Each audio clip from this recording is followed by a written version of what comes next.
Bonjour, c'est le Club Indé, le club de la presse indépendante d'Arrêt sur Image, tout premier de l'année 2022. Bonne année à tout le monde. Cette émission est en accès libre sur notre site, elle est aussi sur YouTube. Alors bienvenue à celles et ceux d'entre vous qui nous regardent sur YouTube, et puis je vous incite évidemment fortement à venir nous découvrir, à découvrir le site d'Arrêt sur Image. Aujourd'hui, on va parler de transparence, on va surtout parler d'opacité, en fait. Opacité d'abord de la part de milliardaires propriétaires de médias qui s'expriment en ce moment devant une commission d'enquête sénatoriale. Vous voyez peut-être de qui je parle en particulier si vous avez suivi les articles d'Arrêt sur Image, celui de Pauline Bock, celui de Daniel Schneiderman récemment sur notre site. Et puis on va aussi parler de non-transparence de l'État lui-même qui, contrairement à ce qui se fait dans les pays anglophones notamment, rend très difficile l'accès aux documents administratifs pour les journalistes. Et on parlera enfin de bourrage des urnes à Toulon et de l'indifférence de la presse régionale traditionnelle à ce sujet. Voilà, nos invités indés du jour, c'est Isabelle Robert et Raphaël Garrigos. Bonjour à tous les deux, vous êtes les fondateurs de site d'information Les Jours, on vous connaît, vous êtes déjà venus sur ce plateau. Ça faisait longtemps qu'on voulait vous accueillir au Club Indé. Je précise, Isabelle, que vous êtes la présidente des Jours et que Raphaël, vous êtes le directeur de la rédaction. Voilà.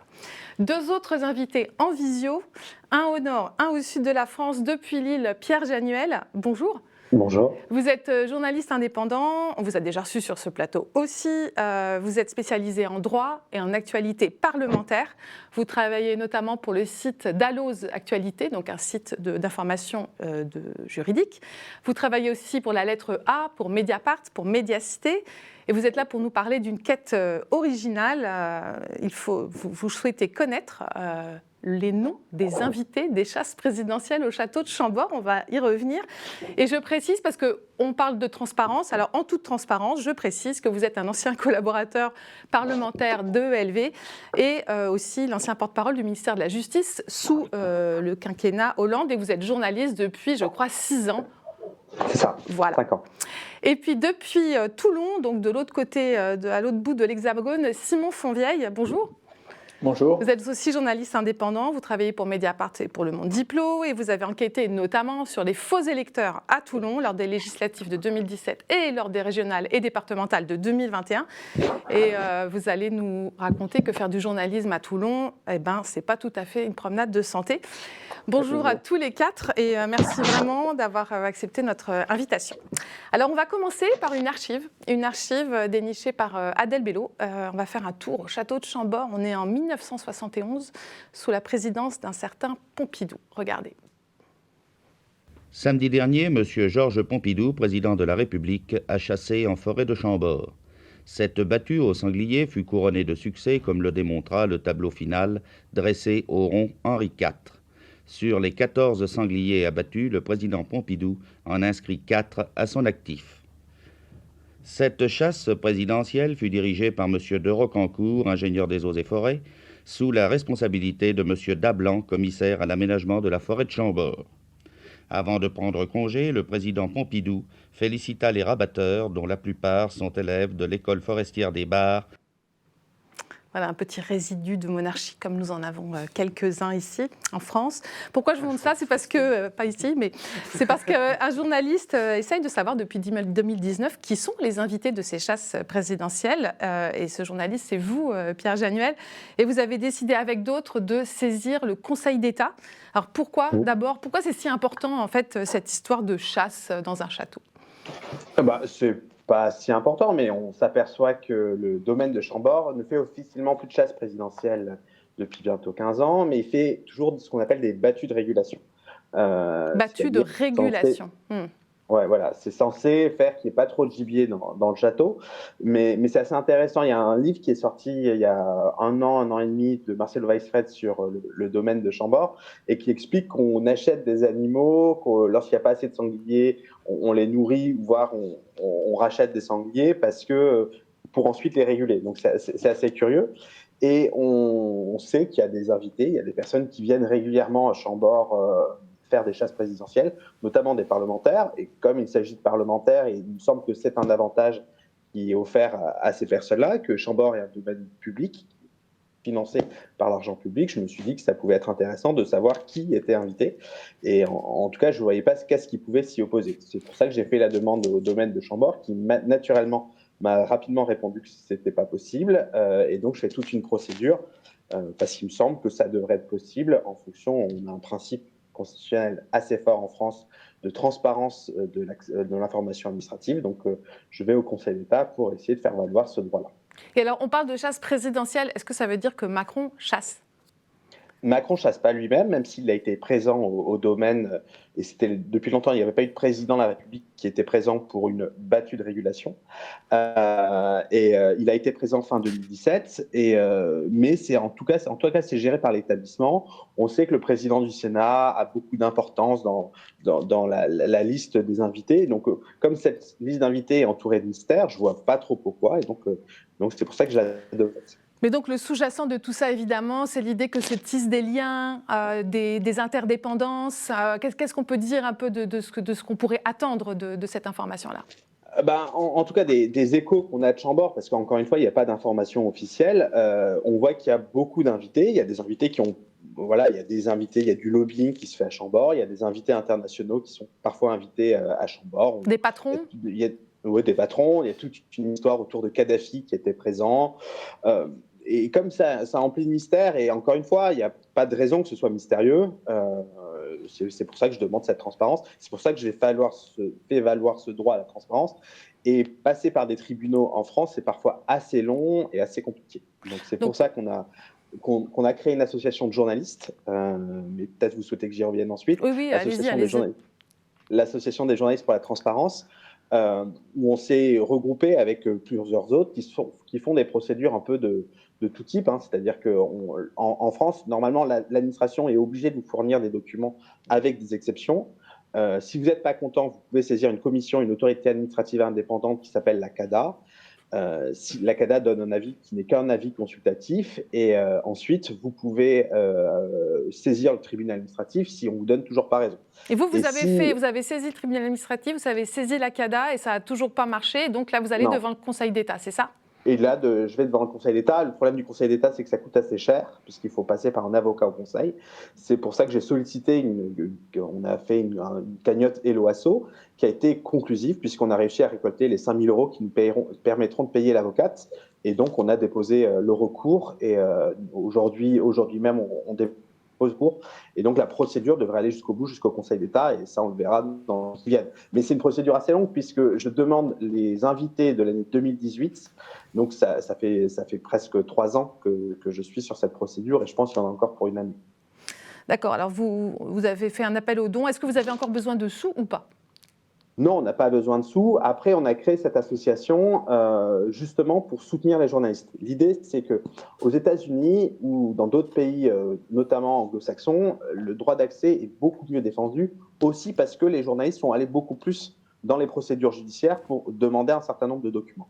En France, le principe constitutionnel existe, c'est-à-dire qu'il y a normalement la Constitution, la Déclaration des droits de l'homme et du citoyen prévoit qu'on a un droit d'accès. En 1789 quand même, c'est déjà écrit l'accès aux documents administratifs. Non, mais ne serait-ce que l'argent. Elle considère, il y a une phrase dans la Déclaration des droits de l'homme et du citoyen qui considère que comme l'argent, c'est de l'argent du contribuable qui sert à financer les charges publiques, on a un droit d'accès. C'est comme ça, par exemple, que vous avez le droit de demander toutes les factures de votre commune ou de n'importe quel ministère. Après, la loi est assez restrictive et surtout les pratiques sont assez restrictives. Et il y a assez peu de journalistes qui font cette procédure d'aller en justice. C'est arrivé, Mediapart l'a fait par exemple pour l'accès à des comptes de campagne, où on a eu l'exemple du Monde récemment sur les implant files. Or, le droit permet parfois d'aller plus loin, d'autant que la Cour européenne des droits de l'homme considère qu'il y a un droit particulier pour les journalistes. C'est-à-dire que dès lors qu'il y a un travail journalistique, l'administration devrait moins s'opposer à transmettre un certain nombre de documents. Et c'est ce qu'on essaye de faire valoir, et on essaie d'encourager nos collègues à faire beaucoup plus valoir leurs droits et à saisir la CADA, éventuellement saisir le tribunal administratif, et à terme, le Conseil d'État quand ça ne marche pas. Vous, ça vous est arrivé ? Le problème, c'est que c'est long, compliqué et c'est parfois coûteux. Et c'est pour ça que ça peut être intéressant de se rassembler, ne serait-ce pour expliquer la procédure, parce qu'il y a beaucoup de choses trappes dans la législation et notre but, c'est de la faire avancer. Et donc les journalistes peuvent adhérer à votre association et soutenir votre démarche. Vous êtes allé pour les jours devant la CADA, la Commission d'accès aux documents administratifs. Oui, alors pour un exemple assez emblématique, je pense, parce que c'est pour une série qui s'appelait Monsieur le Président, une série d'été qu'on a faite où on récupérait des extraits des cahiers de doléances. Ah oui. Et, les cahiers de doléances, vous parlez de... Les cahiers de doléances qui ont été faits pendant qui sont après les Gilets jaunes. Oui, après la crise des Gilets jaunes. Et donc notre journaliste Nicolas Cory qui était chargé finalement au départ que de collecter ces extraits et de les sélectionner, s'est retrouvé effectivement dans un enfer administratif pour consulter les cahiers de doléances.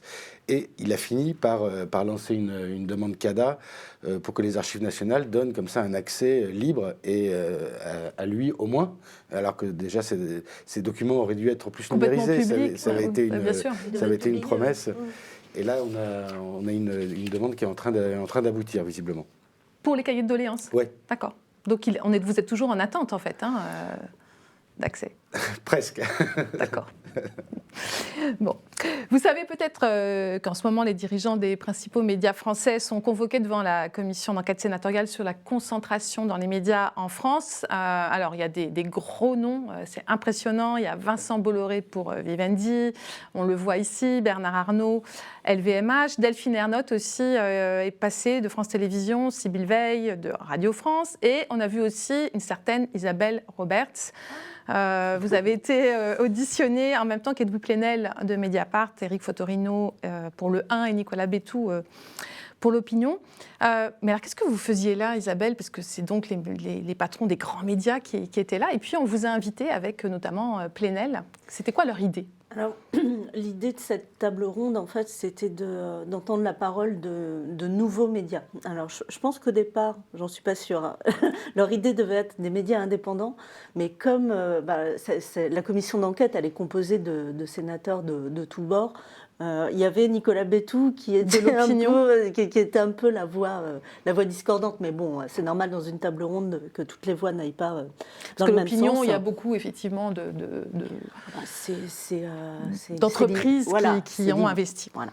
Il y a beaucoup d'entreprises qui ont investi et c'est ouvertement libéral, donc je pense que l'idée c'était de faire entendre une autre voix que celle de Mediapart d'un côté, Le 1 de l'autre, et puis nous les jours, quoi. Mais en fait, je me suis posé la même question au départ, parce que c'est ce que je leur ai dit d'ailleurs. J'aurais dit, est-ce que vous m'auditionnez en tant que représentante d'un média indépendant ou bien en tant que journaliste qui a travaillé depuis 6 ans sur Vincent Bolloré. Oui, on va en parler de votre série sur Bolloré. Qui était venu 2 jours auparavant. Et non, l'idée, c'était d'entendre des gens qui ont fait émerger et qui ont réussi à faire vivre des médias indépendants. Des modèles alternatifs, des modèles alternatifs. C'était un peu la journée des médias alternatifs. Différents. Voilà. Alors, je fais une petite parenthèse, cette audition où il y avait Isabelle Roberts et Edoui Plenel, elle est super intéressante. Vous entendrez dire à plusieurs reprises que Mediapart a été le premier site d'infos payant en ligne en 2008. Et alors là, rectificatif, non, c'est Arrêt sur Image, construit sur le même modèle, et quelques semaines qui étaient en ligne, quelques semaines avant Mediapart, comme ça n'a pas été dit, je le dis ici. Alors, vous êtes tous les deux... Oui ? Vous savez qu'on n'a pas le droit de mentir devant la commission d'enquête. Ah oui, c'est 100 000 euros d'amende. Je vais peut-être faire un recours. Vous êtes tous les deux des spécialistes de la montée en puissance, effectivement, de Vincent Bolloré, de son emprise idéologique sur les médias. Vous avez consacré une série, puisqu'on va le dire, les jours fonctionnent par obsession, par série. Là, on voit votre tout premier épisode, on va voir votre tout premier épisode le 11 janvier 2016, sur la manière dont Bolloré commençait à dépecer, démanteler, déconstruire, je ne sais pas quel est le bon mot, Canal+. Et puis le tout dernier, c'était le 176 épisode, donc ça permet, vous avez une petite idée du nombre d'articles qui ont été écrits. Et c'est la fameuse audition de Bolloré dont on va parler, c'était le 19 janvier. Mais alors avant de se lancer dans cette commission, je voulais vous demander si vous pouviez nous présenter en 2-3 minutes ce que sont les jours pour ceux de nos abonnés qui vous regardent et tous les gens qui regardent YouTube et qui ne vous connaissent pas. Alors, mais rapidement. Rapidement, les jours, comme vous l'avez très bien dit, c'est un site d'information en ligne, indépendant, sur abonnement, et qui a pour particularité de raconter l'actualité en série. Et ces séries, on les appelle des obsessions, parce qu'on peut s'y pencher. Alors, l'exemple extrême, pendant des années. Voilà, pendant des années. L'exemple extrême, c'est l'Empire sur Vincent Bolloré, qui en est à son 176e épisode. Mais il peut y avoir des séries plus courtes qui font 3 épisodes. Et on couvre tous les sujets, mais toujours en série, par épisode, avec des personnages, des lieux, avec une attention toute particulière portée à la mise en scène de l'information, avec un travail photographique, avec des photographes indépendants. Notre idée, c'était vraiment d'utiliser à fond toutes les ressources que peut apporter le numérique, avec beaucoup d'enrichissement des notes, des choses qui apparaissent dans la marge. Enfin, voilà. Oui, c'est très marrant, vos marges à droite. Vous avez combien d'abonnés ? Alors, on en a 13 000. 13 000. Et votre modèle économique ? Le modèle économique, c'est un média indépendant sur abonnement. Et qui ne vit que de ses lecteurs depuis qu'on est à l'équilibre. Voilà. On ne vit que du journalisme, on n'a pas d'activité annexe. Une activité de site en marque blanche ou de native advertising ou que sais-je. Oui, voilà. Bon, très important. Et c'est pour ça que vous êtes invité dans ce club indé. J'avais une question à vous poser quand même. C'est que pendant l'audition, il a été question de Xavier Niel à plusieurs reprises et du fait qu'il vous a financé, qu'il a financé Mediapart. Et en écoutant ça, je me disais, mais on peut pas se passer de Niel. En tout cas, Arrêt sur Image, lui, c'est passé de Niel. Mais je me demandais si vous étiez posé la question à ce moment-là en vous disant, ah non, pas lui. Alors, Arrêt sur Image, c'est vraiment une exception dans la construction d'un média, parce que vous êtes arrivé avec déjà une communauté d'abonnés qui venaient de l'émission de télé. C'est passé par des préabonnements. Par des préabonnements, des gens qui venaient de l'émission de télé qui avaient été supprimés. Mais c'est un exemple vraiment à part. Quand on monte un média, c'est vrai que c'est pas mal de faire un peu de pédagogie là-dessus, parce que les gens ne comprennent pas forcément comment ça se passe. En fait, il faut de l'argent au départ, parce que sinon on ne peut pas se lancer. Et si on n'est pas soi-même milliardaire, ce qui n'était pas le cas d'aucun des cofondateurs des jours, eh bien, il faut aller chercher de l'argent. Mais pour rester indépendant, en tout cas nous, ça a été notre stratégie, c'est de rester majoritaire. Aujourd'hui, les cofondateurs des jours sont à 69% du capital. Ensuite, notre deuxième pilier, ce sont les lecteurs et les abonnés actionnaires, à 10%. Et ensuite, on a une dizaine d'actionnaires privés. Et la stratégie, c'est de les avoir à un tout petit pourcentage. Et surtout, ce qui est important, c'est qu'ils ne siègent dans aucune instance des jours. C'est-à-dire qu'ils n'ont aucun pouvoir décisionnaire sur les jours ni sur l'éditorial. Et donc Xavier Niel en fait partie, mais à 4%. Voilà. Et il y en a une dizaine sur les 11% qui restent. En fait. Mais ça vous embête L'idée, dans l'absolu, c'est vrai qu'on aimerait bien faire comme Mediapart, qui, à un moment donné, quand ils ont eu l'argent, ils ont pu racheter leurs actionnaires. Nous, ça fait pas longtemps qu'on est à l'équilibre, donc on ne peut pas encore se permettre ça. Mais c'est quelque chose que vous prévoyez. C'est quelque chose qu'on aimerait faire, ouais. Je pense aussi d'ailleurs que c'est ce que Niel, nous, quand il a accepté d'investir dans les jours, il nous a dit qu'il en était le 37e, je crois, média dans lequel il investissait. Je pense qu'il se voit aussi avec cette fonction un peu de tuteur. Alors après, à 4%, à 4%, ça ne fait pas grand-chose. Voilà. Si on est vendu à 4%, autant pas se vendre. Bon. Alors, dans cette commission, ce qui a frappé les journalistes, c'est les manières dont Vincent Bolloré, auditionné donc le 19, a réussi à faire croire que son empire était minuscule. A essayé de faire croire, pardonnez-moi, que son empire était minuscule, qu'il n'avait pas d'influence idéologique dans les médias. Bon, je rappelle, pour info, qu'il possède le groupe Canal+, via Vivendi, le groupe Prisma, la maison d'édition Editis, l'agence de com Havas, qui contrôle le groupe Lagardère. Vous avez suivi sur Arrêt sur Image tout ce qui s'est passé, notamment à Europe 1 cet été. Et alors, je voulais vous montrer comment il se défend d'avoir eu un quelconque rôle dans la surmédiatisation d'Éric Zemmour via CNews depuis plusieurs années. Et je précise, avant que vous écoutiez cette petite séquence, qu'il a prêté serment, comme tous les gens qui sont auditionnés dans cette commission et qui s'engagent à dire toute la vérité, rien que la vérité. On écoute Vincent Bolloré. Notre intérêt n'est pas politique, n'est pas idéologique, c'est un intérêt purement économique. Quant à Zemmour, pardonnez-moi, mais il publiait des livres à des centaines de milliers d'exemplaires bien avant qu'il ne revienne sur CNews. Je vous rappelle qu'il est sur Le Figaro, Je vous rappelle qu'il est sur la 6, et comme par hasard, c'est quand il est sur CNews que ça pose problème. Mais je redis, il y a tellement de courants de pensée dans nos livres, dans nos émissions. Moi, voilà, personne ne pensait, personne ne savait qu'il allait être président de la République. Est-ce que vous souhaiteriez que Éric Zemmour, s'il n'est pas élu président de la République, revienne sur CNews?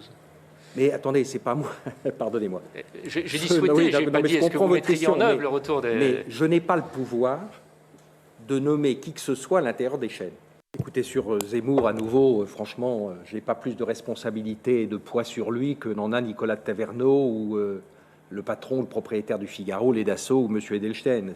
Attendez, j'ai vu qu'il me téléphonait tous les jours, qu'on déjeunait tous les mois. Je crois que j'ai déjeuné qu'une seule fois avec lui, qui est la fois, en effet, où on lui a proposé de rejoindre CNews. Mais là aussi, si on commence à dire « attendez, c'est pas vrai », on va dire qu'on fait des procès-bâillons. Si on commence à dire... Donc, voilà, sur Zemmour, franchement, Éric Zemmour a le droit de s'exprimer, il fait ce qu'il veut, et son programme ne me regarde pas. Je n'ai jamais fait de politique, je ne ferai jamais de politique.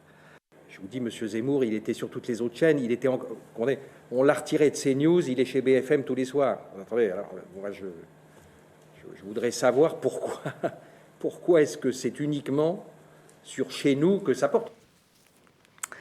Voilà. Simon Fourvieille, vous avez vu cet extrait où vous aviez entendu Bolloré devant la commission d'enquête? J'avais pas tout lu en entier, non, mais c'est très intéressant. Qu'est-ce que ça vous fait? Bien, après, je ne suis pas dans le secret de la composition de l'actionnariat très précisément de CNews ou quoi que ce soit, mais je trouve ça étonnant. Qu'il ne l'ait vu qu'une seule fois et qu'il n'a aucun pouvoir de nomination nulle part. Voilà, on va décortiquer tout ça. Qu'est-ce qui est faux, point par point? Qu'est-ce qu'on peut dire, parmi toutes ces assertions, certaines, on peut dire vraiment qu'elles sont fausses, d'autres, c'est plus difficile à démontrer. Donc, il y a l'histoire il était connu avant CNews, bon, d'accord.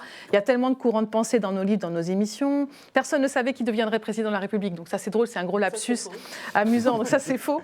J'ai pas le pouvoir de nommer, pas plus, sous-entendu Zemmour. J'ai vu qu'on se téléphonait tous les jours, qu'on déjeunait tous les mois, c'est faux. Donc là, il y a l'article du Monde, quand même, qui dit un peu l'inverse. Je n'ai déjeuné qu'une seule fois avec lui, j'ai jamais fait de politique. Bon, qu'est-ce qui est dans toutes ces assertions? Qu'est-ce qu'on peut dire de concret pour les déconstruire? On peut prendre tout bêtement une interview d'Éric Zemmour dans Valeurs Actuelles. Je cite une interview je cite mes sources qui datent de août 2020. Une très très belle interview, très très très longue. Dans laquelle Éric Zemmour raconte son arrivée sur CNews et il dit: Vincent Bolloré me contacte, on déjeune. D'ailleurs, Vincent Bolloré ne dit pas autre chose. Et ce que ne dit pas en revanche Vincent Bolloré au Sénat, c'est que ce que Éric Zemmour dit à Valeurs Actuelles, c'est qu'il se découvre des points de convergence intellectuelle. Donc là, tout est dit et Éric Zemmour accepte. Donc là, on est déjà sur quelque chose de factuellement... D'une nomination explicite. Moi, j'ai pas l'info on n'a jamais écrit, nous, par exemple, que Éric Zemmour appelait Vincent Bolloré tous les jours au téléphone. Et ça, qu'est-ce que vous en pensez de cette histoire? Parce que Le Monde a écrit, quand il aime, Vincent Bolloré a le coup de fil et le texto facile. Bolloré et Zemmour déjeunent ensemble une fois par mois, près d'une fois par mois, et se téléphonent tous les jours. Bon, voilà, ça, il nie. Qu'est-ce que vous savez là-dessus? Alors, moi, je n'ai pas d'informations sur le fait sur le coup des déjeuners. Qu'il ait le texto facile, ça, c'est une évidence. Mais même avant de le contacter pour CNews, Éric Zemmour, c'est une vieille obsession. Lui aussi, il a des obsessions, Vincent Bolloré. Et Éric Zemmour est vraiment une vieille obsession. Et nous, Bolloré, Bolloré, oui, de Vincent Bolloré. C'est-à-dire que nous, ça, c'est un truc qu'on a écrit. Quand il est viré par la précédente direction de Canal+, à cause de ses propos tenus à l'époque dans le Corriere de la Sera sur les musulmans. Donc c'est avant l'arrivée de Bolloré, c'est fin 2014. Avant l'arrivée de Bolloré. Mais Bolloré est déjà actionnaire, mais il n'a pas encore mis la main sur Canal+. Il n'est pas devenu le grand patron de Canal+, encore. Et à ce moment-là, donc, les anciens patrons de Canal+, décident de virer Éric Zemmour, ce qu'ils font. Et là... Vincent Bolloré pique une colère noire. Je ne comprends pas pourquoi on ne m'a pas averti. Enfin, les murs de Canal+ s'en souviennent. Donc ça, c'est une première chose. C'est la première colère même de Vincent Bolloré à c'est la Canal+. première colère et le premier acte d'autorité de Vincent Bolloré sur Canal+. Ensuite, au moment de la grève d'e-télé, c'est-à-dire fin 2016... dont on a beaucoup parlé sur Images. Oui, et sur les jours aussi. Bien sûr. À ce moment-là, parmi les noms qui circulent, alors il y en a un qui serait effectif, c'est Jean-Marc Morandini, mais parmi les noms qui circulent et qui épouvantent les journalistes, il y a celui d'Éric Zemmour. Et il y a même une AG où les journalistes interrogent à l'époque Franck Cadoré, qui est un des directeurs de Canal+, pour lui dire est-ce que c'est vrai qu'il va y avoir Éric Zemmour. Et pourquoi il ne viendrait pas, Éric Zemmour? Il est quand même sous le coup de la justice. Ah bon? Alors, ça, je ne le savais pas, répond-il. Donc Cadoré répond ça. Répond ça. Je ne le savais pas, répond-il. À ce moment-là, c'est pas possible. Et puis, en 2019, Éric Zemmour revient, sorti du chapeau par Vincent Bolloré. Et c'est un moment très particulier parce que, à ce moment-là, Éric Zemmour fait l'ouverture, le discours inaugural de la Convention de la droite. La Convention de la droite qui a eu lieu en septembre 2019, c'est une convention organisée par Marion Maréchal. Voilà. C'est une drôle de droite. C'est une drôle de droite, c'est des droites, on va dire. C'est organisé par Marion Maréchal Le Pen et c'est censé faire l'alliance entre l'extrême droite et la droite. Exactement le programme d'Éric Zemmour aujourd'hui. Et à ce moment-là, dans son discours inaugural, si vous comparez son discours inaugural à la Convention de la droite et son programme aujourd'hui, c'est la même chose. C'est exactement la même chose. Et pendant 2 ans, sur CNews, jour après jour, quotidiennement, il va faire l'étalage de ce programme-là. En fait, ce que vous suggérez, c'est qu'il y a derrière une volonté, une organisation, à tout le moins une volonté soutenue par Bolloré d'exister politiquement. D'exister politiquement. Je ne pense pas, et même je suis sûre qu'à l'époque, il ne pensait pas encore être candidat. Ça s'est construit petit à petit, mais en revanche, son programme politique, parce que ce n'était pas autre chose qu'un programme politique, et nous on l'écrivait dès 2019, dès qu'il arrive sur CNews, ce programme politique-là, il est sur un plateau. Alors il a beau jeu, Vincent Bolloré, de dire oui, il est aussi sur M6, il a été aussi M6, sur... en fait, Paris Première, oui, sur le groupe M6, si vous voulez. Une chaîne payante avec beaucoup moins d'abonnés que de téléspectateurs de CNews. Et surtout, la particularité d'Éric Zemmour sur CNews, c'est qu'il est en majesté. C'est-à-dire que face à lui, il a une présentatrice en forme de faire-valoir, Christine Kelly. Il a autour des chroniqueurs qui sont comme autant de piliers de chaises. C'est-à-dire qu'ils ne servent à rien et ils ne débattent pas entre eux. La règle dans ce genre. Donc là, on parle de Face à l'info, l'émission à laquelle il ne participe plus en ce moment, puisqu'il est candidat. On a beaucoup décrypté. La règle de ce genre d'exercice, normalement, on en pense qu'on en veut, et moi j'en pense plutôt du mal, mais c'est d'avoir un pour, un contre, un de droite, un de gauche, et puis les deux s'engueulent, et ça fait 1 heure de débat pas cher en plateau. Voilà.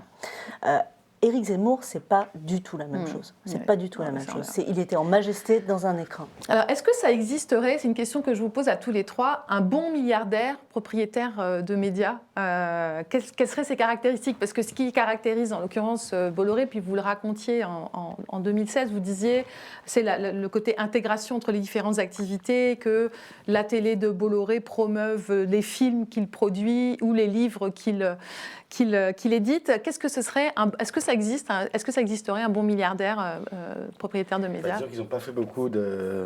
On ne trouve pas beaucoup de... Mais ce serait quoi les critères? Les critères seraient quelqu'un qui croit en la presse et qui croit dans le journalisme et qui investit dedans.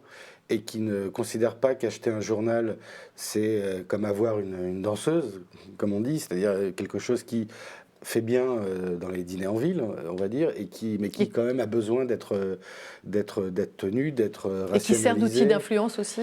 Et qui sert beaucoup de types d'influence. Après, ces milliardaires-là changent. Vincent Bolloré, c'est la caricature. C'est la caricature.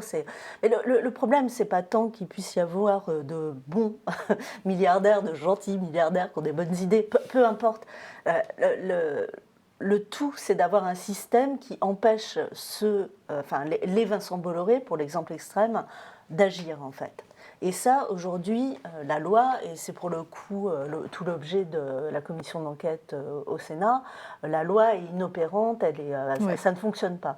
Donc l'idée, c'est de savoir comment on met différents verrous pour empêcher que ce genre de choses arrivent. S'il y a un gentil milliardaire, il s'en fout, de toute façon qu'il y ait des verrous, il n'en a pas besoin.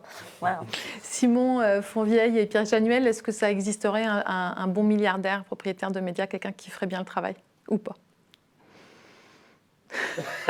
Là-dessus, je n'ai pas trop d'opinion parce que si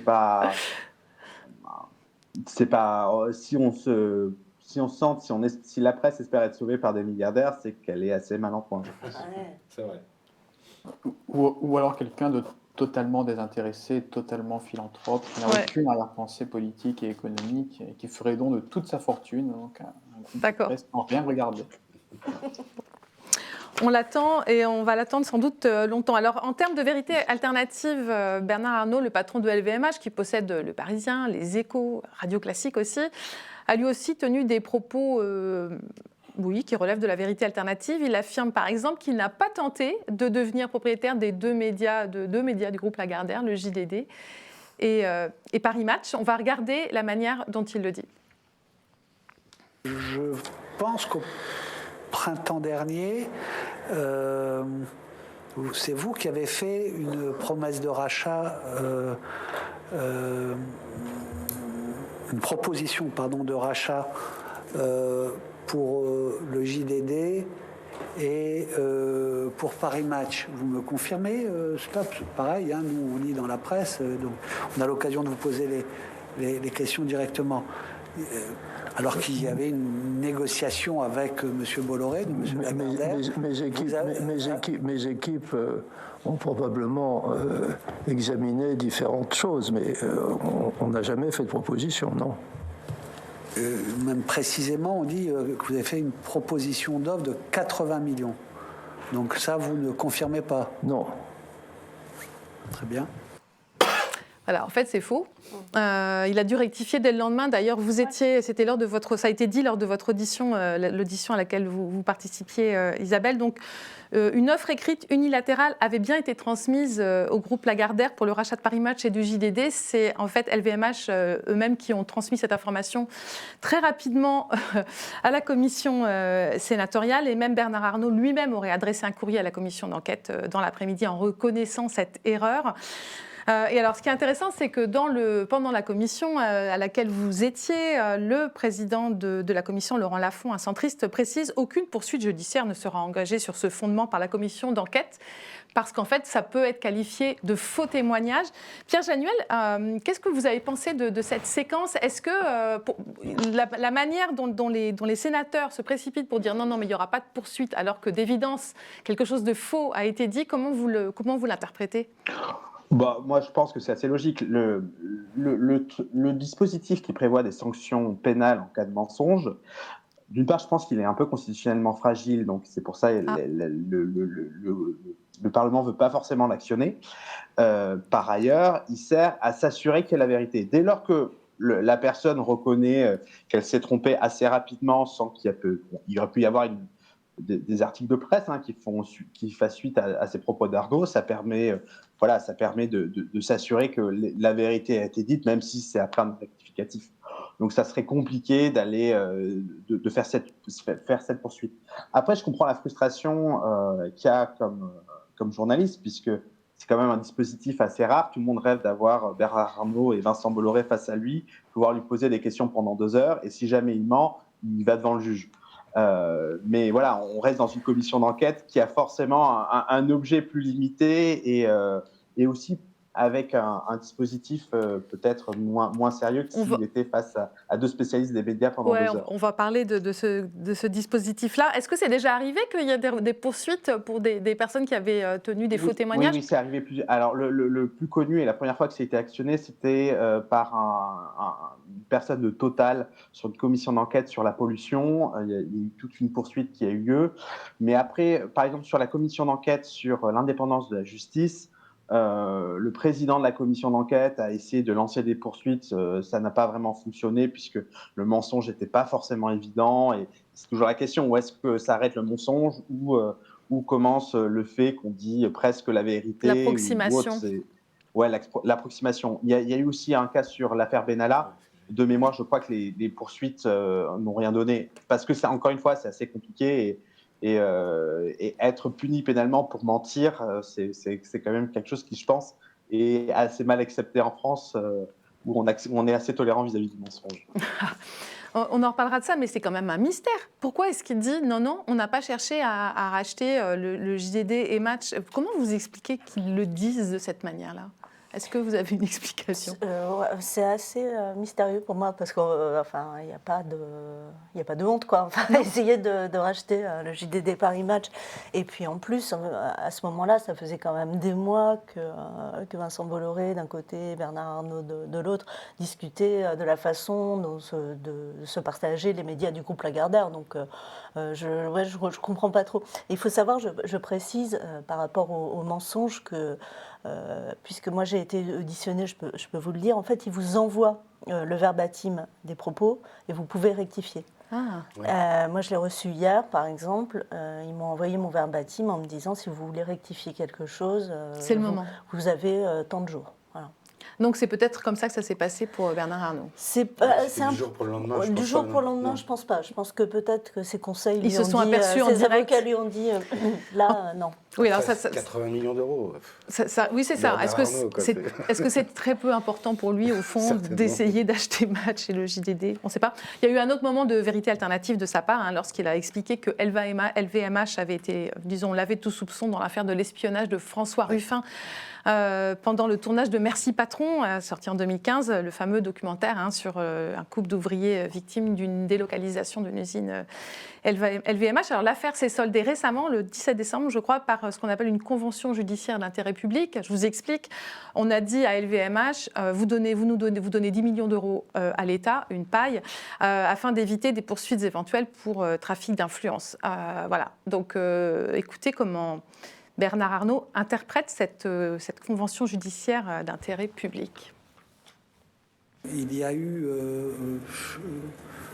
d'embaucher, on va dire, en tous les cas de missionner par votre groupe, M. Bernard Squarcini, pour enquêter sur la vie privée et sur la vie tout court de M. Ruffin, qui était en train de faire un film qui va s'appeler Merci Patron plus tard. Je répète, je ne juge pas telle ou telle chose. Je suis factuel et je vous pose la question. La justice a acté le fait qu'il y avait eu cela et a proposé que, moyennant le versement de 10 millions que vous avez accepté, l'affaire serait close. Vous me confirmez cela? C'est le juge qui l'a proposé. OK ? Et dans ce document que vous pouvez consulter, nous n'avons reconnu aucune culpabilité. Donc je réfute toute culpabilité, ce qui a été approuvé par la justice française dans ce dossier. Si vous essayez d'insinuer qu'on est coupable en quoi que ce soit dans cette affaire, monsieur le sénateur, je vous invite à lire la décision de justice. C'est vraiment habile parce que c'est précisément pour ne pas être poursuivi qu'il a donné les 10 millions d'euros, au point que François Ruffin a demandé à être entendu par la commission sénatoriale pour protester contre cette interprétation des faits. Et alors on a voulu l'inviter, il nous a dit qu'il souhaitait témoigner d'abord devant la commission et qu'il avait bon espoir que ça se fasse. Pierre Januel, comment peut-il oser dire ça, dire non, on a donné 10 millions d'euros mais on n'est pas coupable, on n'a rien fait? La CJ vaut reconnaissance des faits, pas forcément reconnaissance de culpabilité. Donc c'est juridiquement assez fin, mais je pense que ça peut passer. Là encore une fois, on est sur la limite entre qu'est-ce que c'est la vérité, qu'est-ce que c'est le mensonge et qu'est-ce que c'est l'interprétation un peu audacieuse. Voilà, je pense que c'est sur ce point-là qu'il essaye d'obtenir raison et c'est d'ailleurs pour ça qu'ils ont aussi signé cette convention judiciaire d'intérêt public qui permet d'éviter un procès en échange d'une amende qui, pour le coup, est assez importante. Mais pour lui, pas grand-chose. François Ruffin avait calculé que c'était 0,22% de ça. Ouais, mais en fait, je pense que s'il avait été poursuivi par un tribunal, il n'aurait pas forcément eu beaucoup plus. C'est-à-dire qu'il faut toujours regarder... Si on regarde face à la fortune à sa fortune, toute amende paraîtra toujours limitée. Dérisoire. Alors, vous parliez justement du questionnement des sénateurs. Pierre Januel, plusieurs médias, dont Arrêt sur Image, Pauline Bock était présente lors de l'audition de Bolloré, ont noté la difficulté des sénateurs à obtenir des réponses satisfaisantes. David Assouline, le rapporteur PS, qui essaye pourtant d'être offensif. Voici par exemple la manière dont il interroge Vincent Bolloré sur l'influence politique qu'il exerce sur la ligne éditoriale de ces médias. Vous allez voir comment il s'exprime, comment il parle. Est-ce que l'intérêt est seulement économique? Vous n'avez aucune volonté idéologique? Et est-ce que vous n'êtes jamais, parce que c'est ça aussi la garantie, quand il y a des investissements, c'est bien, il y a de l'argent, on peut produire, on peut créer, mais vous n'intervenez pas pour imprimer cette marque dans les rédactions? Franchement, vous n'avez pas répondu du tout sur la connotation politique et idéologique. Personne ne pense qu'il n'y a aucune connotation idéologique ou politique aux médias que vous prenez, que vous saisissez. Vous définissez comme démocrate chrétien. Est-ce que le racisme, le négationnisme sont des valeurs démocrates chrétiennes? Je ne crois pas. Et je voulais vous demander si c'est à votre insu qu'une telle ligne éditoriale s'impose dans les médias que vous contrôlez. Monsieur Zemmour lui-même, dans son livre, dit que c'est vous, qui l'avez convaincu de rejoindre la chaîne. Il était déjà d'ailleurs condamné pour des propos, et encore hier d'autres propos. Monsieur Pierre Laurent l'a évoqué, ce ne sont pas des valeurs de la République, et donc ce n'est pas une question simple de pluralisme, mais d'actes délictueux qui sont condamnés par la justice, et vous nous avez à aucun moment dans l'audition dit que vous condamnez, comme la justice l'a fait, les propos d'Éric Zemmour qui sont en question. Jamais vous nous l'avez dit, jamais dans l'audition vous nous avez dit que vous condamnez ces propos. C'est marrant parce que là on voit la petite tension qu'il y a entre les sénateurs, Pierre Assouline, PS, et puis les sénateurs de droite qui ont envie d'épargner un peu Bolloré. Qu'est-ce que c'est que cette technique, je ne sais pas si c'en est une, de questionnement? Comment vous entendez cette façon de parler à Bolloré, et est-ce qu'elle est porteuse d'efficacité? Oui, c'est un peu le problème de cette question qui arrive à la toute fin et qui mêle questions et déclarations. Et bon, voilà, c'est pas un journaliste. C'est vrai, Pierre Januel le disait tout à l'heure, en tant que journaliste, on est super frustré parce qu'on aimerait, on rêve d'avoir Bolloré en face de soi. Surtout vous, hein. Et voilà, et qu'il n'ait pas le droit de mentir et lui poser des questions précises. Oui ou non, êtes-vous intervenu pour faire ci ou pour faire ça? Voilà. Et lui, il s'en berlificote, voilà. Et bon, c'est pas un journaliste, c'est un sénateur. Et effectivement, il faut savoir qu'il y a pas mal de mini-tensions entre les sénateurs. Ouais, entre les sénateurs. Ouais. Qu'est-ce que vous auriez posé comme question très concrète, très précise, pendant cette audition à laquelle vous pouviez espérer avoir une réponse, fût-elle lapidaire? On a 5 heures devant nous. Non, mais après, nous deux, quoi. Après, nous, on a eu l'occasion de rencontrer Vincent Bolloré, alors hélas, pas en tête-à-tête, mais c'était lors d'une conférence de presse de Canal+ en 2016, je crois, ou voire, 2016. C'était la présentation du, je cite, New Canal.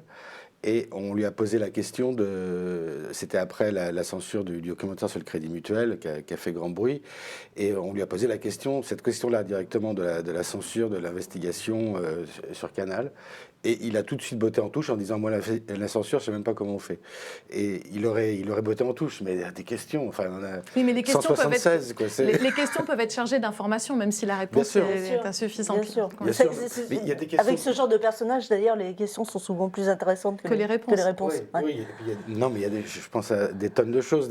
Je pense à Sébastien Toen. Allez, une question. Disons Sébastien Toen, humoriste de seconde zone malgré tout, de Canal+, qui fait un sketch pour Winamax dont personne n'aurait jamais entendu Winamax, parler. un site de Paris sportif. Le site de Paris en ligne, sketch plutôt réussi d'ailleurs, mais que personne n'avait vu. Oui, très drôle. Mais que personne n'avait vu jusqu'à ce que Sébastien... Un sketch qui mettait en scène CNews et surtout l'heure des pros, avec Lionel Messi qui devient Lionel Messia, et c'était vraiment un sketch plutôt réussi. À la suite de ça, Sébastien Toen, qui est en contrat avec Canal+, est viré. Et quand Maxime Saada, un des patrons de Canal+, lui annonce la décision, il lui dit « décision de l'actionnaire ». C'est là où moi j'aimerais savoir ce que Vincent Bolloré, comment ça lui remonte aux oreilles, parce que je ne pense pas qu'il passe son temps sur Winamax. Non. Mais après, Vincent Bolloré a toujours été comme ça, très interventionniste, jusqu'à connaître le prénom du gars qui s'occupe de la photocopieuse, et je le dis sans mépris, parce qu'il est vraiment comme ça, Vincent Bolloré. Il arrive, il croise des gens dans un couloir à Canal+, il dit « Ah oui, ça c'est lui, le génie de la photocopieuse ». Il fait ça à tout le monde, le coup du génie. Mais il y a des tonnes de questions. Il connaît les gens par leur prénom, etc. Ouais. Mais après, oui, il y a des tonnes de questions. Mais ça, c'en est une, par exemple. Oui, c'en est une très, très, très concrète. Ouais. Sur son intervention. Et tant d'autres. Oui. Sur CNews, sur Canal+, sur le Togo, voilà, quand il impose un publi-reportage à la gloire du Togo sur l'antenne de Canal+. Enfin bon, il y en a 176 pour autant d'épisodes, quoi, au moins, au minimum. Pierre Januel, Simon Fonvieille, sur ce questionnement évasif, et en fait, il y a beaucoup d'accusations dans ce que dit Assouline, plus que de questions. Qu'est-ce que vous en pensez ? Est-ce que vous ressentez cette frustration ? Simon ? Moi, ce que je sens chez Monsieur le Sénateur, c'est que, en effet, quand il pose des questions pendant plusieurs heures à Monsieur Bolloré, qu'il voit qu'il le mène en bateau, etc., je crois qu'à la fin, il avait préparé son stock pour la fin en disant « Mais là, vous n'avez pas condamné tel propos. » Il y a un côté un peu d'expiation, quoi, sur la fin où il veut décharger un peu tout ce qu'il avait voulu lui dire à ce moment-là, quoi. C'est un peu comme ça que je le ressens, en tout cas. Il essaie de faire un résumé de son exaspération. Pierre Januel ? Oui, c'est ça. Après, moi, je pense qu'il y a une limite dans les commissions d'enquête parlementaires. C'est-à-dire, les commissions d'enquête parlementaires, leur rôle, c'est pas de mettre en accusation quelqu'un. Le rôle final, le bilan final d'une commission d'enquête parlementaire, c'est écrire un rapport. C'est rien de plus. Et c'est un peu ça la difficulté. C'est-à-dire que d'abord, c'est une instance politique, qui est une instance assez nouvelle, parce que très longtemps, on évidait les commissions d'enquête parlementaires et on avait assez peu. Depuis différentes réformes, depuis 2008 et aussi des réformes qu'il y a eu sous le quinquennat Hollande, c'est beaucoup plus simple pour un groupe d'opposition de créer une commission d'enquête. Donc on en a plus. Mais voilà, Assouline, il est rapporteur socialiste. La majorité est plutôt à droite. D'ailleurs, ça se voit dans certaines interventions. On va le voir. On avait des sénateurs qui disent « Je veux commencer mon intervention par dire que j'aime beaucoup le travail de M. Arnaud ou le travail de M. Bolloré et que ce sont des grands patriotes qui font beaucoup pour la France. » Mais c'est leur position idéologique. Donc, c'est un peu compliqué, surtout que chaque sénateur veut prendre la parole. Chacun a sa question, parfois précise, parfois floue. Donc, c'est difficile de mener un interrogatoire. Alors qu'on sait, une bonne interview, si on veut avoir une vérité, si on a 2 heures, autant centrer sur quelques intervieweurs qui connaissent bien le sujet. Et ce n'est pas forcément le cas, surtout que les gens veulent faire des prises de position politiques, et ça se ressent dans les propos d'Assouline lorsqu'il demande si est-ce que c'est des propos de démocrates chrétiens. Bon, je ne suis pas sûr qu'un journaliste aurait demandé ça, mais on en reste à ce qu'est un contrôle parlementaire, c'est-à-dire un contrôle fait par des parlementaires, et qui sont d'abord des politiques. Et je comprends que ce soit frustrant pour nous, journalistes. On va juste écouter à cet égard un des propos des sénateurs qui sont plutôt de droite. Écoutez comment il parle de Bernard Arnault. Vous êtes président-directeur général et actionnaire majoritaire du groupe LVMH, leader mondial de l'industrie du luxe. Je ne peux pas citer l'ensemble des marques que vous détenez et qui incarnent la France à l'international. Si nous avons souhaité vous entendre, Monsieur Arnault, c'est parce que vous incarnez avec quelques autres les grands capitaines d'industrie extérieurs aux médias qui choisissent d'y investir. Si j'en juge par le nombre de photographes qui vous attendaient ce matin, et si j'osais, je dirais que c'est un luxe de vous recevoir ici au Sénat. Votre réussite et celle du groupe est totalement exceptionnelle et elle est française. Vous l'avez dit. Et croyez bien qu'un bon nombre de personnes en France en ont conscience. Elle ne tient pas au miracle, elle tient à la fois au travail acharné, à l'intelligence et à la détermination. C'est vrai que dans l'ambiance assez morose de la France, actuellement aggravée par la pandémie, Ça fait plaisir de recevoir ici les personnes qui font rayonner la France de manière plus que positive dans le monde entier. Alors, on vient juste de s'apercevoir que Michel Laugier, le sénateur élogieux, c'est marqué profession journaliste. Ben, écoutez, il va falloir qu'on vérifie ça parce que ça m'avait échappé pendant la préparation de cette émission. Donc là, c'est les grands violons, c'est exactement ce que vous décriviez, Pierre Januel. Mais est-ce que c'est normal? Est-ce que c'est toujours comme ça dans les commissions d'enquête? Parce que là, la tension, c'est effectivement qu'elle est à l'initiative du PS et que là, il y a des sénateurs de droite qui, idéologiquement, veulent être proches du monde de l'entreprise. Mais est-ce que on est toujours dans ces espèces de tiraillements-là qui ne sont pas très productifs, il faut bien le dire? On n'est pas toujours, c'est pas toujours le cas. Moi, je suis pas mal de commissions d'enquête parce que c'est mon travail de journaliste parlementaire, mais c'est pas toujours le cas. Là, c'est particulièrement vrai puisque on peut comprendre que pour un sénateur de droite, Bernard Arnault, ce soit le modèle de la réussite, parce qu'effectivement, son parcours, voilà, et donc ils peuvent être assez élogieux. Et de la même chose, si on est plutôt proche des idées bien à droite, on peut être content du virage idéologique de CNews. C'est une prise de position, c'est un choix politique. Enfin, mais c'est le problème des instances composée de politique. Il y a toujours ce jeu politique dans les commissions d'enquête. Là, par exemple, récemment, il y a eu une commission d'enquête sur l'affaire Sarah Halimi. Vous savez, l'affaire Sarah Halimi qui avait été tuée par quelqu'un qui avait pris du cannabis et qui était en décomposition, qui a fait une décompensation psychiatrique et qui l'a tué. Un meurtre qui a été tardivement reconnu comme antisémite. Et il y a une commission d'enquête qui a été menée. Et où là, au contraire, le président de la commission d'enquête a voulu refaire toute l'enquête. D'ailleurs, ils se sont même rendus la nuit dans l'appartement de Sarah Halimi. Ils ont interrogé des témoins. Ils ont vraiment joué au juge d'instruction. Et je ne suis pas sûr que c'était beaucoup plus pertinent. C'est ça la difficulté. C'est-à-dire à quoi ça sert une commission d'enquête parlementaire et c'est quoi le juste milieu entre ni se prendre pour un journaliste, ni se prendre pour un juge d'instruction, et ni non plus servir la soupe. Comme ça l'est parfois. Voilà, c'est ça la difficulté. On cite souvent les commissions d'enquête anglaises ou américaines. Elles ne sont pas toutes aussi virulentes qu'on veut bien le croire. Il y a parfois des choses intéressantes qui peuvent sortir d'une commission d'enquête française aussi. Alors, on va regarder une commission d'enquête américaine, enfin une audition de Mark Zuckerberg sur son projet de crypto-monnaie devant le Congrès en octobre 2019. Et il y a une élue qui en profite pour l'interroger sur les publicités politiques mensongères non vérifiées par Facebook. Et cette élue, vous allez la reconnaître. Regarde. So there is some threshold where you will fact-check political advertisements. Is that what you're telling me? Well, Congresswoman, yes, for specific things like that, where there's imminent risk of harm. Could I run ads targeting Republicans in primaries saying that they voted for the Green New Deal?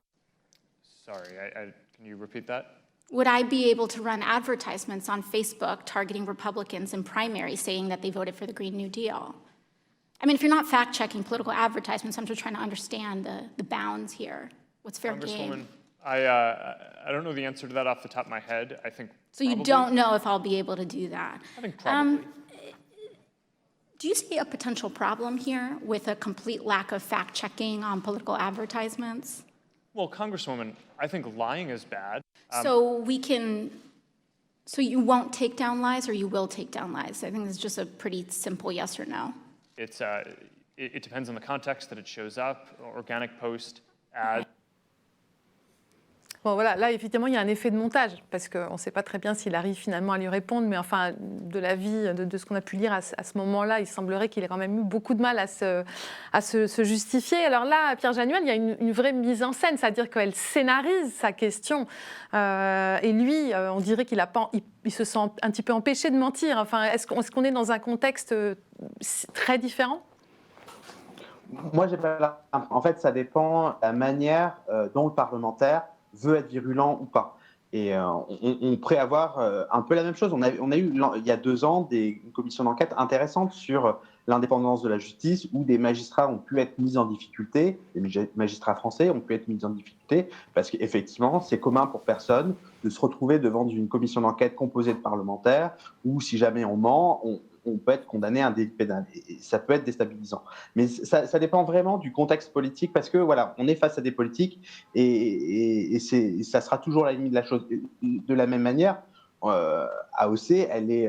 Alexandria Ocasio-Cortez, ouais. Oui, c'est une icône de la gauche américaine. Donc, même si c'est pas forcément son cœur de métier, le suivi des GAFAM, elle va y aller, et parce qu'elle sait qu'à la fin, ça fera un moment politique fort pour elle. Je suis pas sûr que, au final, voilà, ça reste un moment plus politique peut-être qu'un moment de recherche de la vérité. Et puis, ce qu'on peut aussi, j'imagine, penser, c'est que le parjure aux États-Unis est particulièrement tabou et que là, Zuckerberg s'interdit d'une certaine manière de mentir. Enfin, il louvoie. Peut-être qu'en France, on peut un peu plus mentir qu'aux États-Unis, en tout cas dans ce type de contexte. On va finir avec votre travail, Simon Fonvieille. Vous avez travaillé avec beaucoup d'acharnement sur des histoires d'urnes bourrées à Toulon en 2017 et en 2021, je le disais, au moment des législatives et des régionales départementales. Est-ce que vous pourriez nous raconter, alors ce sont des articles qui sont parus, pardonnez-moi, dans Le Monde diplomatique et dans Mediapart, sur ce bourrage d'urnes à Toulon. Est-ce que vous pourriez nous raconter comment vous avez procédé, parce que vous avez eu une méthode qui est quand même très à la fois intéressante et impressionnante en termes de temps passé pour vous apercevoir qu'il y avait comme ça des faux électeurs dans des bureaux de vote à Toulon. Oui, en fait, c'est long parce que c'est un travail c'est un travail de fourmi, en fait, parce qu'il faut récupérer, en fait, ces documents qui sont en fait des listes d'émargement et qui sont consultables, en fait, par tous les électeurs français en préfecture dans un délai d'une dizaine de jours après les élections. Et après ce délai, en fait, ces listes d'émargement sont archivées et sont très difficilement accessibles. Ça rejoint la démarche de Pierre Januel, comme on pourrait avoir accès à ces documents tout le temps. Mais là, on a une fenêtre de tir de 10 jours. Donc, il faut avoir ces listes. Et ensuite, vous étiez aperçu qu'il y avait des scores qui étaient anormalement élevés. Oui, voilà, c'est ça. C'est-à-dire qu'à chaque fois, on parle donc de 2 bureaux de vote en particulier, à la fois pour les élections législatives et pour les régionales et départementales. Donc, les législatives de 2017 et celles les régionales de 2021 et les départementales, où c'était 2 bureaux de vote situés dans des cités HLM, des quartiers très populaires de Toulon, où les candidats de droite, LR, soutenus par la municipalité en place, toulonnaise, Hubert Falco. Hubert Falco, c'est ça, ancien membre de LR, aujourd'hui qui a rejoint Édouard Philippe, ancien Premier ministre. Les scores étaient de plus de 80%, 80, 85, 86%, qui n'avaient pas d'équivalent en fait dans le reste de la ville. Et en examinant ces listes, en fait, je me suis rendu compte qu'il y avait des signatures qui n'étaient pas les mêmes entre le premier et le deuxième tour, ou bien des signatures qui étaient en fait des gribouillis qui se répétaient, dont la forme se répétait très souvent. Et donc en allant voir, en isolant tout d'abord ce panel de signatures et en allant voir ensuite, en faisant du porte-à-porte en fait dans les cités HLM pour aller à la rencontre des gens, je leur ai demandé tout simplement, voilà, est-ce que c'est vous qui avez signé là, est-ce que vous avez voté? Et dans 99,9% des cas, les gens me disaient non. Et vous les avez même fait signer pour comparer. Oui, c'est ça, c'est-à-dire que pour être sûr et certain, j'avais reproduit sur une feuille de papier les dimensions en fait des listes d'émargement pour voir si il pouvait y avoir, parce que quand on signe, on peut signer de façon deux fois différente, ça peut arriver, et donc les faire signer 10 fois dans les mêmes conditions que si c'était une liste d'émargement pour voir s'il pouvait y avoir des éléments de correspondance ou non avec le fameux gribouillis. Et à chaque fois, c'était non. C'était non, avec les cartes d'identité et les documents d'identité à l'appui pour être sûr que les personnes n'étaient pas des homonymes. Et parfois, c'était quelque chose de spectaculaire avec, par exemple, j'ai quelqu'un en tête qui était en vacances en fait au moment du vote et qui m'a montré toutes ces réservations d'hôtels en fait à l'autre bout du département, des photos avec ses enfants presque à l'heure du vote en fait, pendant toute la journée. Un autre qui était en prison, une personne qui était en prison en fait au moment du vote. Je vois la famille qui m'assure qu'il n'avait jamais voté de sa vie. Qui montre le billet de sortie. Parce que cette personne était morte entre-temps à cause d'une fusillade. Et j'ai toute la famille avec, pareil, des copies de papier d'identité qui me disent mais il n'a jamais voté. Et regardez d'ailleurs, il était en prison. Donc, c'est quelque chose de très préoccupant. Oui. Et alors, ce qui est intéressant dans le contexte dans lequel on parle, c'est que ces enquêtes-là ne sont pas parues dans la presse, le quotidien régional dans lequel vous travailliez auparavant, Var Matin. Vous aviez tenté de faire paraître, vous aviez eu un peu de mal à faire paraître une autre enquête sur la pollution des bateaux de croisière. Donc, et en plus, il n'y a pas eu d'écho, enfin ces enquêtes n'ont pas eu d'écho dans la presse régionale, alors que c'est énorme comme révélation. Oui, c'est-à-dire qu'elles ont eu très peu d'écho dans la mesure où elles n'ont pas été reprises en fait telles quelles. C'est-à-dire pour celle de 2017, comme il y avait des élections législatives en fait, des élections municipales en 2020, certains candidats se sont emparés en fait du sujet. Des candidats d'opposition, ouais. Voilà, c'est ça, des candidats d'opposition sont emparés de l'enquête publiée dans le Monde diplomatique. Pour un petit peu interpeller le préfet, interpeller les autorités judiciaires. Et donc, les révélations ont été reprises dans Var Matin à travers les actions des opposants. Et c'est ça. Et pour celle de 2021, ça a été, donc pour l'article sorti récemment dans Mediapart, ça a été encore plus simple. Ça n'a pas été repris du tout. Simplement à travers un communiqué d'un candidat RN d'opposition qui a envoyé en fait une lettre au procureur de la République. Ils ont repris en fait un petit extrait du communiqué de cette lettre de l'opposant. Oui. Alors l'argument qui a avancé tout le temps, c'est de dire oui, mais vous comprenez, Simon Fonvieille parle mal de nous parce que il dit que. Vous parlez de Var Matin là, hein ? De Var Matin, c'est ça. Il dit que nous dépendons beaucoup de la publicité institutionnelle et qu'il relate dans ses articles des cas où nous avons écrit d'authentiques fake news, ce qui est le cas, ce qui a été documenté, prouvé, et le prétexte en fait utilisé est celui-là. Oui, vous avez écrit un article sur les dépendances financières de Var Matin vis-à-vis des collectivités locales, vis-à-vis des entreprises pour la publicité et la manière dont ils s'autocensurent en permanence. Exactement, ils s'autocensurent très souvent. Il y a d'ailleurs un arrêt sur image avait fait un très bon article sur le sujet suite à la publication de l'enquête dans le Monde diplomatique. Oui, Loris Guéma. Exactement.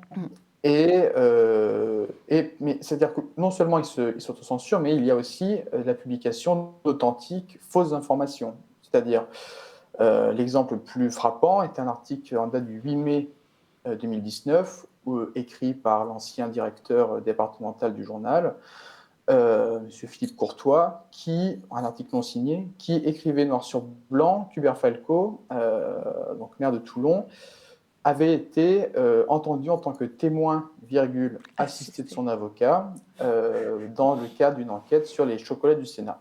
Et l'article continuait avec classement sans suite, il est mis hors de cause, etc.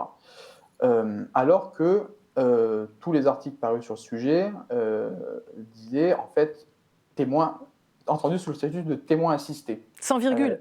Sans virgule, bien sûr. Et en fait, en regardant, en épluchant, en fait, un simple coup de fil au parquet suffisait pour vérifier l'information. J'ai sorti ça et depuis, il n'y a eu aucun rectificatif publié par Var Matin pour en fait dire que oui, on s'est trompé sur cet article. Mais plus fort que ça, à la fin de l'été, pour le coup de l'été 2020, le directeur départemental en fait de Var Matin est devenu collaborateur, donc a terminé sa carrière à Var Matin pour devenir collaborateur de cabinet de M. Hubert Falco à la métropole de Toulon-Provence. Méditerranée. La boucle est bouclée. Bon, alors, c'est un exemple d'hyper-dépendance. Toute la presse régionale n'est pas comme ça, d'hyper-dépendance d'un journal à son environnement économique et politique. Et il y a aussi un problème de concentration de la presse dans la presse régionale. Simon Fonvieille qui explique aussi l'absence de diversité, en fait. Nice Matin étant le groupe qui possède Var Matin. Oui, c'est-à-dire que c'est le même journal, enfin c'est le même groupe en effet qui publie deux journaux à la fois dans les Alpes-Maritimes et dans le Var, mais en fait cet état de très forte dépendance va se retrouver un peu dans les rares journaux en fait qu'il y a aussi. Je pense notamment un autre journal, La Marseillaise, pour lequel j'avais travaillé aussi un moment après la publication de l'article. Obédience communiste, La Marseillaise. Qui est plutôt communiste, etc. Mais pareil, qui est dans une situation économique très compliquée, très compliquée, où suite en fait à une publication d'un de mes articles dans un autre journal, donc un journal régional, Le Ravi, dans lequel j'expliquais que Philippe Courtois était devenu en fait le collaborateur de cabinet d'Hubert Falco. Cet article avait beaucoup provoqué de remous en fait au sein de la métropole toulonnaise, et je reçois un coup de fil quelques jours plus tard de La Marseillaise m'expliquant que en fait on ne pourra plus travailler ensemble parce que alors la raison officielle était parce que tu as des ennuis judiciaires, parce que, si vous voulez, à chaque fois que je sors un article, le grand jeu, c'est de dire je dépose plainte contre Simon Fonvieille. En fait, ils ne le font pas. Plainte n'est jamais déposée et il n'y a aucun dossier en cours auprès du parquet de Toulon. Mais si vous voulez, c'est des méthodes en fait de pression où, comme on sait que derrière les journaux sont très faibles économiquement, alors on arrête l'investigation tout simplement, parce que sinon on enlève l'argent. Et plus loin que ça, c'est-à-dire que pour La Marseillaise, non seulement le journal a stoppé notre collaboration, mais il y a un article que j'avais écrit sur la mort en fait, parce que là, il faut faire court parce que c'est la fin de l'émission, Simon. Okay. Donc, sur la mort d'un témoin clé dans une affaire de détournement de fonds publics supposé d'Hubert Falco, qui était son cuisinier au conseil départemental, l'article est aujourd'hui inaccessible sur le site internet de la Marseillaise. Alors il a été enlevé, ou bien on ne le retrouve plus en tout cas. Alors, merci pour ce témoignage édifiant. On reviendra dans le Club Indé sur tous ces médias d'investigation indépendants qui se créent en région et qui offrent la possibilité, heureusement, de créer de vrais contre-pouvoirs à cette interdépendance économique et politique entre les médias locaux traditionnels et les collectivités locales. Merci à tous les quatre d'être venus, c'était super intéressant. Le Club Indé, on se retrouve dans un mois. Et puis cette semaine, vous avez rendez-vous vendredi avec Arrêt sur Image et Nassira El Mouadem qui animera l'émission. Merci à tous.